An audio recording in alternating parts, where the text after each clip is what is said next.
Bismillahirrahmanirrahim. Assalamualaikum warahmatullahi wabarakatuh. Apa khabar semua? Apa khabar kepada semua wanita-wanita yang luar biasa di dalam dewan yang bergema ini? Baik, Alhamdulillah. Maknanya anda punya level of confidence tinggi sekali. Kita berikan tepukan yang gemuruh untuk wanita-wanita luar biasa ini. Alhamdulillah. Yang berbahagia, lagi dikasihi ya, Datuk Pengurusi Tetap kita, Datuk Pengurusi Tetap kita iaitu Datuk Pengurusi Tetap Malaysia kita yang dikatakan Miss Penang. Kita berikan tepukan. Wow, saya ni sebenarnya nak bagi tahu semua bahawa Datuk tu adalah Miss Penang, tapi saya bukan Miss Melaka lah. Okey.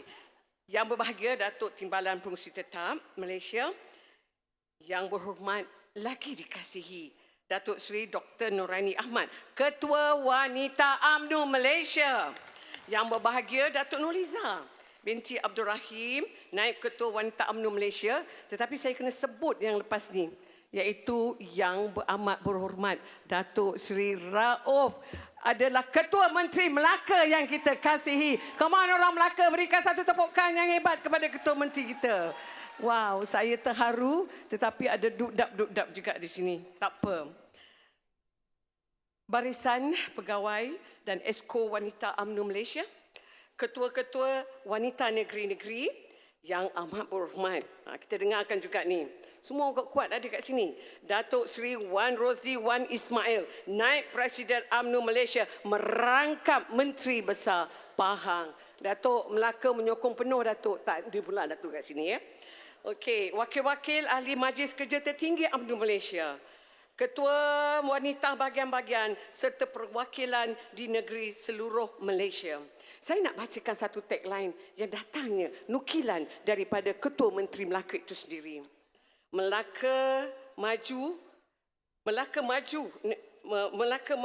rakyatnya bahagia, menggamit dunia. Itu tagline Melaka. Dan ada satu lagi, bijak laksana tuah, berani laksana jebat.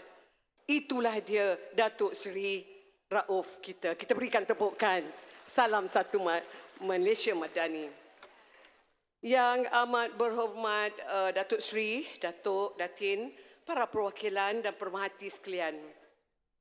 Setinggi kesyukuran kehadrat Allah Subhanahu Wa Taala kerana dengan limpah kurnianya kita dapat menjayakan Perhimpunan Agung Wanita UMNO Malaysia 2023 dengan jayanya. Selawat dan salam ke atas junjungan besar Nabi Muhammad sallallahu alaihi wasallam serta sekalian sahabat yang mulia serta seluruh ahli keluarga baginda sekaliannya. Saya YB Datuk Haji Kalsum Nordin, Ketua Wanita UMNO Negeri Melaka, juga merupakan Ketua Wanita Bahagian Hang Tuajaya. Pembahas dari Melaka membawa topik ekonomi. Dengarkan, saya nak belanja dua rangkap pantun. Dulu lawan, kini kawan. Lawan sampai jadi kawan. Politik kita dah stabil kan? Ekonomi Malaysia pula kita perkasakan. Lawan sampai jadi kawan. Kawan jangan makan kawan. Bila ekonomi kita stabilkan, rakyat berpadu sayangkan watan.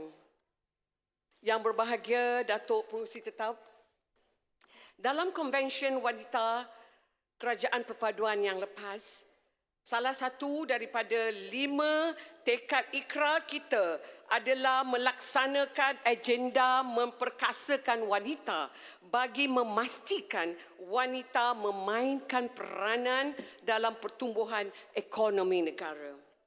Penguasaan Siti Khadijah radhiyallahu anha dalam perniagaan bukan saja menempatkan dirinya sebagai seorang wanita korporat berjaya, dikenali, disegani, malah telah melakar sejarah yang harum sebagai seorang isteri kepada Rasulullah sallallahu alaihi wasallam. Hadirin yang saya muliakan, saya akan mengupas topik ekonomi berkaitan 3 perkara. Yang pertama, ekonomi digital. Heboh diperkatakan sejak daripada semalam. Alhamdulillah. Kedua, wanita dalam syarikat senaraian awam PLC. Dan ketiga, perlindungan sosial wanita. Apa itu ekonomi digital? Apalah Kak Som nak cerita pasal ekonomi digital? Kita pun tak berapa nak faham. Dengarkan ini. Definisi ekonomi digital adalah sebagai aktiviti ekonomi dan sosial yang melibatkan pengeluaran dan penggunaan teknologi digital oleh individu, perniagaan dan juga kerajaan. Majlis Ekonomi Digital dan Revolusi Industrian keempat negara juga telah ditubuhkan dengan tujuan untuk menyelaras agenda digital negara. Melaka juga tidak ketinggalan dalam hal ini. Syabas saya ucapkan kepada Datuk Seri Ketua Menteri Melaka kita ni. Kecenderungan kerajaan untuk mengatur agenda digital ini wajar seiring dengan usaha menggerakkan keterlibatan wanita, terutamanya peniaga wanita desa dalam dunia digital. Kenapa saya sentuh topik ini? Kerana saya ingin melihat wanita era digital ini lebih baik pencapaiannya berbanding zaman saya. Itulah, biarpun umur ini sudah 7 dekad. Semua dah tahu umur saya berapa. Datuk Seri pun selalu sebut-sebut ya. Namun, saya tidak terkecuali menggunakan teknologi ini dalam kehidupan seharian seperti sistem perbankan online, ya, Shopee, social media, TikTok. Hebat tak? Hebat tak wanita? Hebat ya. Mengikut laporan IMD World Digital Competitiveness Ranking 2022, dengarkan ni Dik, semua kena dengar ya. Kedudukan Malaysia berada ke nombor 31, jatuh ke tangga 4 berbanding tahun 2021. Kajian ini dibuat berdasarkan 3 faktor iaitu pengetahuan, teknologi dan kesediaan menggunakan teknologi. Kerajaan perlu pantau pelaksanaan di bawah berbanding hanya cantik di kertas saja, dasar demi dasar, tetapi habuk pun tak ada. Ini kita kena kaji balik. Hadirin, negara jiran kita Singapura telah jauh meninggalkan kita. Boleh tak kita bangkit balik Malaysia? Boleh, Alhamdulillah. Saya ambil contohlah, kita wanita ni ramai juga yang berniaga di tepi jalan, di rumah ataupun di pondok-pondok ya. Dan mereka menjual nasi lemak. Contoh ni ada satu contoh yang baik ya. Puan Yati Darin ya. Warung dia ialah warung nasi lemak. Generasi kedua yang beroperasi di Air Leleh. Kalau siapa nak datang Melaka, jumpa Kak Som, saya akan bawa di situ.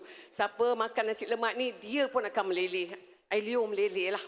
Ya, mereka ini semua adalah berniaga menggunakan melalui cara konvensional. Jadi, bagaimana perempuan, bagaimana kita mahu menolong kelompok ini meningkatkan pendapatan penggunaan teknologi? Adakah agensi kerajaan membantu mencari peniaga-peniaga secara konvensional ini di bawah? Ini dia, right? Jadi wanita Melaka mencadangkan, right, meningkatkan keterlibatan wanita dengan menyegerakan usaha memperkasakan teknologi digital bagi wanita desa dan pertikatkan inisiatif kerajaan bagi membantu rakyat melalui geran digital dan latihan-latihan secara bersepadu bagi meningkatkan kemahiran dan pengetahuan digital. Yalah, janganlah sampai WhatsApp pun tak buka, WhatsApp pun tak baca. Betul tak ni? Ya ke? Janganlah cakap betul. Kita wanita hebat.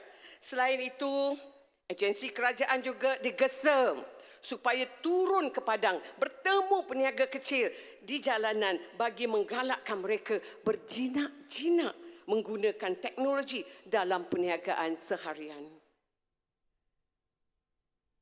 Memaksimalkan penggunaan 1097 pusat padi Siapa pernah dengar pusat padi ni?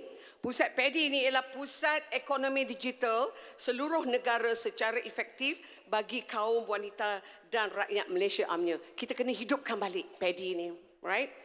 Ketiga, meningkatkan keanggotaan wanita dalam Majlis Ekonomi Digital Malaysia bagi menjayakan isu wanita dalam usaha penjitilanisasi. Yang berbahagia, Datuk Pengerusi Tetap, saya percaya kini golongan wanita sebenarnya sudah pun setanding dengan lelaki kerana ramai wanita yang dah berjaya dan berada di barisan hadapan, tidak seperti dulu. Semalam lagi kita dah dengar betapa hebatnya beberapa nama-nama agung yang telah disebut-sebut atas kehebatan wanita-wanita ini, baik di dalam politik maupun di dalam industri dan sebagainya. Dengan izin, we need women at all levels, including the top, to change the dynamic, reshape the conversation, to make sure women's voices are heard and heeded, not overlooked and ignored. Kesian wanita. Betul tak puan-puan? Boleh kita bangkit wanita? Boleh ya. Kita nak dengarkan satu, saya mau mujilah. Ada satu artikel yang saya baca Berjaya Corporation Berhad telah mengumumkan barisan lembaga pengarah yang terdiri daripada semua wanita. Diketuai, nak dengar tahu siapa tu? Oleh Tengku Tun Aminah Sultan Ibrahim Ismail sebagai pengurus bukan bebas, bukan eksekutif. Tahniah kepada wanita bangsa Johor. Kita berikan tepukan kepada wanita bangsa Johor yang berani menubuhkan ini dan semua board of director dia semuanya wanita. Hebat tak? Hebat, okey.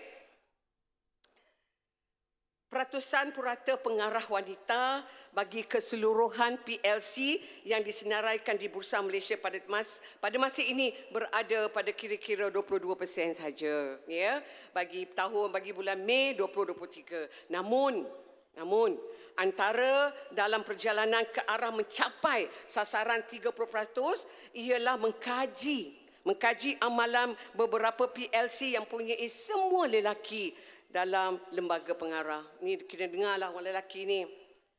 Bukankah diversity itu lebih baik? Hey, hello. Kalau otak wanita dan otak lelaki ini kita cantumkan adalah lebih baik. Betul atau tidak?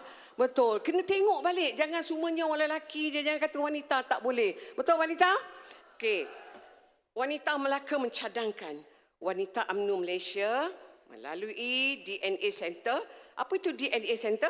Data dan Analisa Center, ya, boleh mengaturkan kursus, latihan dan persediaan awal bagi ahli-ahli ekonomi wanita dalam parti untuk diketengahkan sebagai ahli lembaga pengarah dalam syarikat senaraian awam.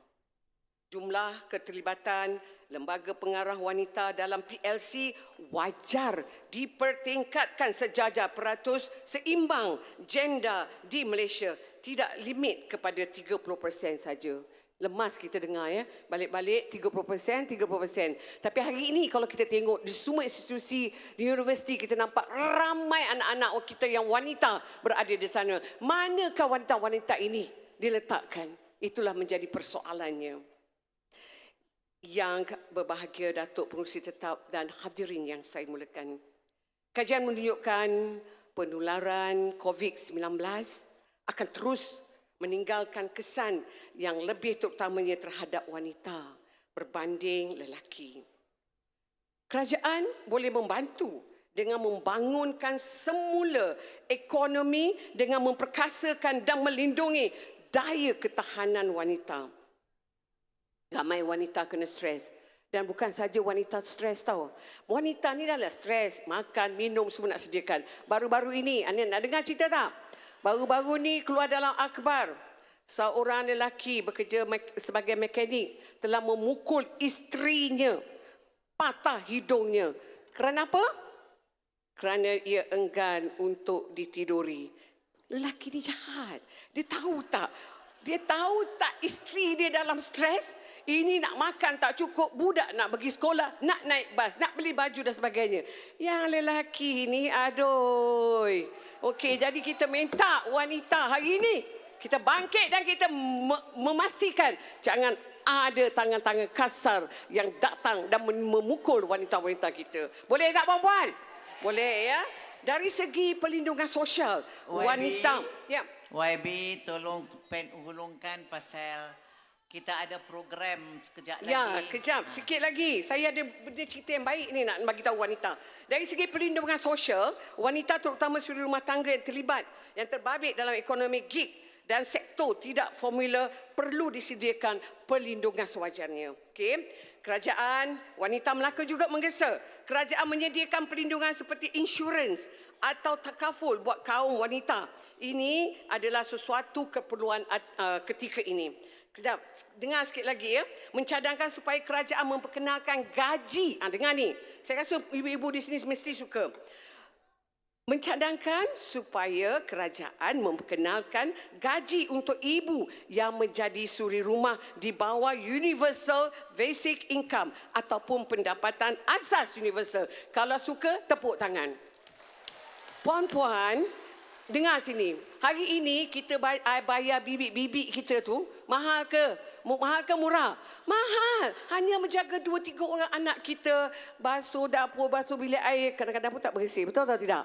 Tapi kita bayar 1,000, 2,000. Tetapi ibu-ibu hari ini yang membesarkan anak-anaknya tidak pernah dihargai dan tidak pernah dibayar oleh kerajaan. Betul atau tidak, perempuan?